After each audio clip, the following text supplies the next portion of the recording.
Alors pour la tarte au maroilles, il vous faut de la farine, 200 g de beurre, des œufs tempérés, des œufs entiers tempérés, de la levure, une vingtaine de grammes au kilo, une grosse pincée de sucre et une grosse pincée de sel.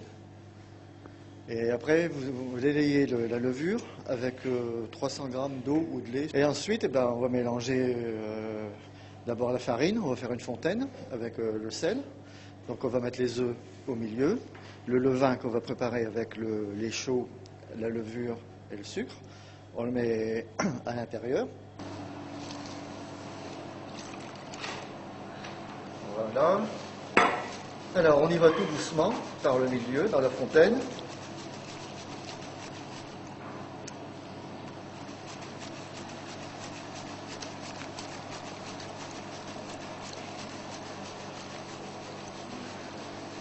Voilà. Ça fait un peu comme une pâte à crêpes si on veut, un peu plus épaisse.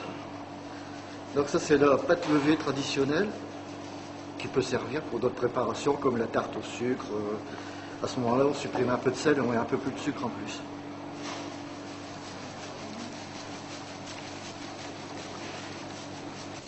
Alors on essaye d'incorporer de l'air au maximum, tout le temps en évitant de faire des grumeaux. Là j'ai rajouté 200 g de beurre.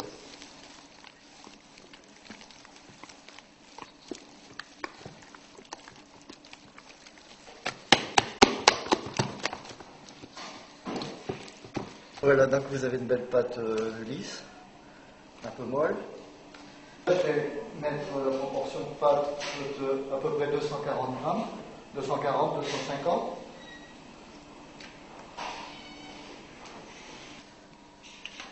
Alors on farine.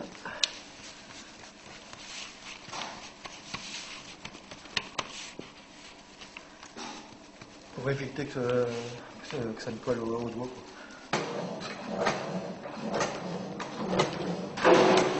Même poids de pâte que de maroilles. Donc on était à 240 grammes, on va mettre 240 grammes de maroilles.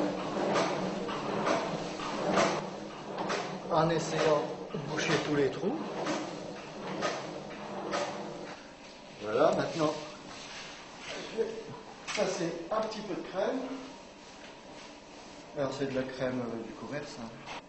Nous, pour aller un petit peu plus vite, on met le poivre directement dans la crème. Comme ça, on supprime une opération. Voilà.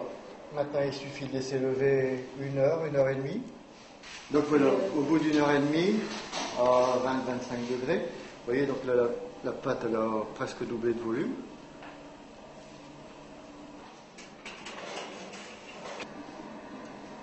Voilà. Alors, on est parti pour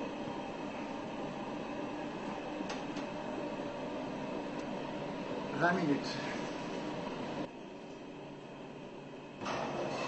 Voilà, 20 minutes après. Nos belles tartes sont cuites.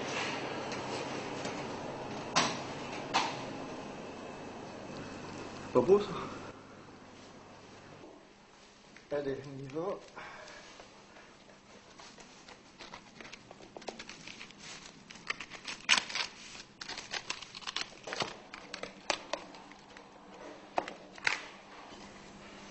Si vous avez la possibilité de faire chauffer vos assiettes avant, ça ne sera que mieux. Voilà, bon appétit!